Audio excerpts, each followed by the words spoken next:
요즘 한국 영화는 왜 이렇게 재미없냐 라는 불만이 터져나오고도 남을 시점에 연이어 개봉했던 하이제킹과 핸섬 가이즈는 천만다행히도 상당한 만족감을 안겨주며 한 가닥 희망을 남겼습니다. 전자에 대해서는 개인적으로 현재까지 재미로는 최고의 한국 영화라는 극찬 아닌 극찬까지 했었는데, 그래봤자 두 영화 모두 100만을 넘기는 것도 버겁다는 게 안타까우면서도 차가운 현실입니다. 이런 가운데 어쩌면 인사이드 아웃2를 살짝 따라잡을 수도 있을 만한 가능성이 보이는 한국 영화가 개봉했으니 바로 이재훈 씨와 구교환 씨가 주연한 탈주입니다. 참 민망하게도 방금 제가 하이제킹에 선사했다고 언급했던 타이틀을 고작 10여일 만에 넘겨주고 싶을 만큼 재밌어서 난감하네요. 하필이면 북한에서 하다하다 오물풍선까지 날아오는 시점에 개봉했다는 게 악재로 작용할 수도 있으나 정작 이 영화는 이념과 정치를 초월하는 재미와 감동을 보여줍니다. 탈주는 두 가지에서 좀 특이한 영화입니다. 첫째, 우리나라의 영화가 북한이나 북한 사람을 소재로 하는 건 하루 이틀이 아니라 정치와는 무관하게 봐도 지겹다는 반응이 나온다 한들 이상할 게 없을 정도지만, 이 영화는 어느 정도 예외로 봐도 됩니다. 왜냐하면 쉬리부터 백두산까지 기존의 영화들은 대개 북한 사람을 소재로 삼더라도 주로 버디무비의 공식에 따라 을의 남한 사람과 짝을 이뤄 등장시키기 마련인데 반해 탈주는 오롯이 북한 사람, 정확하게는 북한의 군인 2명이 주인공입니다.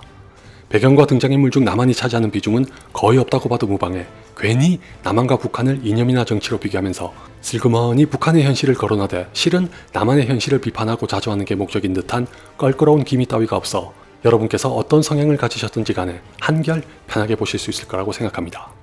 그렇다고 또 이재훈 씨가 연기한 규남이 아무래도 탈북을 꿈꾸는 만큼 자연스레 남한을 마냥 찬미하거나 우월하게 그리는 것도 아닙니다.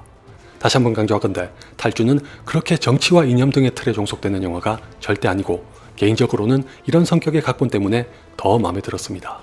둘째, 저는 영화를 보기 전에 당연히 규남이 일찌감치 탈북을 시도하는 것으로 시작해 구교환 씨가 연기한 현상이 그 뒤를 쫓는 추격전이 시종일관 이어질 거라고 예상했습니다. 실제로도 규남이 새벽에 일어나 능숙하게 남한으로 가는 경로를 확보하는 작업을 하면서 문을 열긴 합니다.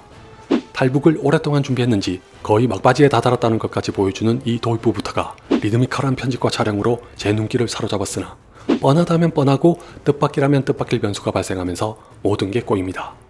저로서는 탈주라는 제목답지 않게 주인공이 탈주를 시작하기도 전에 멈춰버려서 매우 당황스러웠죠.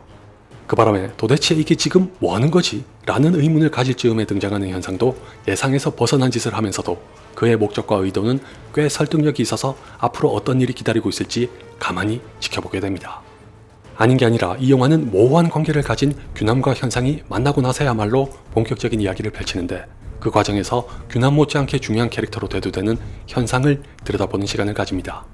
이 덕분에 알고 보면 두 사람은 같으면서도 다르고 다르면서도 같은 처지라는 게 밝혀지면서 탈주는 제가 섣불리 내다봤던 추격전 일변도의 영화가 아니라는 걸 깨닫게 됐습니다. 아마 눈치가 빠르신 분들이라면 예고편을 보시면서 감을 잡으셨을 것도 같지만 이 영화에는 몇 마디의 짧은 대사만으로는 알 수 없는 깊이가 있다는 게 중요합니다.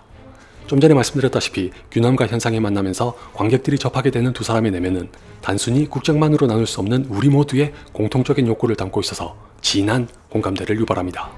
그 순간에 이 영화의 배경은 북한이 아닌 여러분 각자가 서 있는 현재의 위치로 변하고 주인공 2명은 내가 남몰래 간직하고 있었던 갈등의 양면으로 변합니다.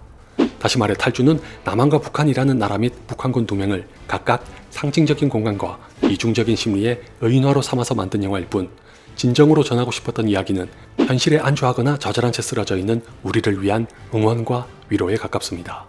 그런 의미에서 가장 좋았던 건 이 영화의 결말인데, 탈주의 작가와 감독은 정말 신중하고도 현명하게 어느 누구에게도 감히 동정이나 연민 따위의 시선을 보내지 않습니다.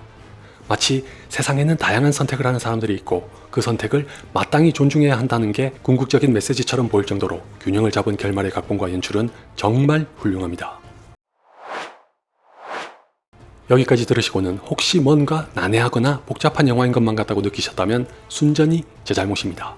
저는 어떤 영화가 무슨 메시지를 가지고 있든지 간에 그 메시지를 어떻게 전달하는지도 굉장히 중요하다고 생각하는 입장인데, 탈주는 이 두 가지의 목표를 적절하게 달성했기 때문에 만족도가 컸습니다.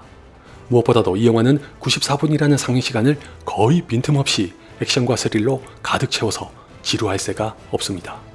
극히 일부를 제외하면 군더더기 없이 간결한 각본에다가 이 각본을 10분 살리려고 노력하는 동시에 도저히 끼어들 공간이 없는 곳에 영화의 톤을 해치지 않는 유머까지 삽입하는 연출과 편집은 반드시 칭찬에 마땅합니다. 특히 배우 출신이라 아저씨에서 형사를 연기한 분으로 나름 유명한 이종필 감독은 삼진그룹 영어 토익반 이후로 연출력이 더 성장했다는 걸 유감없이 증명합니다. 배우들이야 뭐 말할 것도 없어서 이재훈 씨와 구교환 씨 모두 흠잡을 데가 없지만 개인적으로는 캐릭터가 캐릭터다 보니 구교환 씨에게 조금 더 눈길이 가더군요. 여러분도 직접 영화를 보시면 동의하실 것 같은데 규남도 분명 인상적인 캐릭터고 이재훈 씨가 결코 부족함 없이 연기했다면 현상은 우리가 지금껏 봤던 유형의 캐릭터들과는 좀 다른 면이 있는 데다가 역시 결말이 너무 인상적이라 기억에 남습니다. 한편으로는 각본과 연출에 대해 토로하고 싶은 아쉬움도 없는 건 아닙니다. 여러분께서는 당연히 이견을 가지실 수도 있으나 저는 우선적으로 지나치게 도식적인 구성을 의식한 게 아닌가 하는 의구심이 듭니다. 예컨대 중반부에 등장하는 여성 캐릭터 중심의 무리는 필시 이대로 가다가는 또 남성 캐릭터만 있다는 일부의 비판을 피할 수 없을 테니 마지못해 넣은 것 같습니다. 그 정도로 극의 흐름이나 이야기가 튀는 느낌이 있었거니와 전반적인 완성도를 고려했을 때 얼마든지 다른 방식으로 이어갈 수 있는 능력이 있었던 것 같음에도 불구하고 구색을 맞추려고 무리한 흔적이 역력합니다. 게다가 송강씨가 카메오로 연기한 캐릭터의 경우는 각본으로 보나 연출로 보나 연기로 보나 노골적으로 BL 코드를 노렸다고 확신합니다. 물론 이 캐릭터는 현상의 서사를 완성하기 위해서는 필수적이었다고 생각하지만 두 번째 등장에서 전화로 나누는 대화는 흔히 저지르기 쉬운 설명의 과잉과 함께 네, 우리 영화에는 동성애자도 있습니다 라는 걸 굳이 명명백백하게 전달하기 위한 수단으로 쓰인 것만 같아서 완성도를 떨어뜨립니다. 여기서 절대 오해하지 마세요. 동성애자가 나와서 완성도가 떨어졌다는 뜻으로 말한 게 아닙니다. 잠시 부연하자면 같은 맥락에서 결말 후에 붙는 에필로그도 불필요해 보입니다. 작가와 감독이 모두 동일한 성향인 탓인지 방금 말씀드린 대화와 더불어 그 장면도 모든 걸 명약관화하게 보여주고자 하는 고집에 가까운 결단 때문에 오히려 재미와 감동이 반감되는 역효과를 낳았습니다. 솔직히 개인적으로 동성애의 경우는 매트릭스가 그랬듯이 알레고리로도 읽힐 수 있는 여지가 있어서 납득이 가능하다면 가능하지만 후자는 왜 이렇게까지 꽉 닫히고 너무 친절한 결말로 끝을 맺어야만 했는지 이해하기 어렵네요. 그리고 규남이 현상이라는 변수를 만나게 되면서 궁지로 몰리게 되자 당황하기는커녕 도리어 제이슨 본의 빙의에 누구보다 빠르고 영리하게 움직이는 걸 보면 여러모로 기가 막힙니다. 사실 개연성으로 따지면 어이가 없다는 반응이 나와도 무리는 아니지만 극적 허용으로 받아들이면 보는 재미가 커지는 덕분에 앞에서 지적했던 오게티들에 비하면 양반입니다. 이외에도 몇 가지 더 꼽으라면 꼽을 수 있으나 완성도에 큰 지장을 주진 않는 선에서 막힘없는 전개를 위한 희생이자 발판으로 삼아 재미와 감동을 다 잡을 수 있었다고 생각합니다. 단지 더 좋은 영화가 나오길 바라며 저 따위의 미물이 들이는 고언에 지나지 않으니 개의치 마시고 여러분은 극장에 가셔서 마음껏 즐기시기 바랍니다.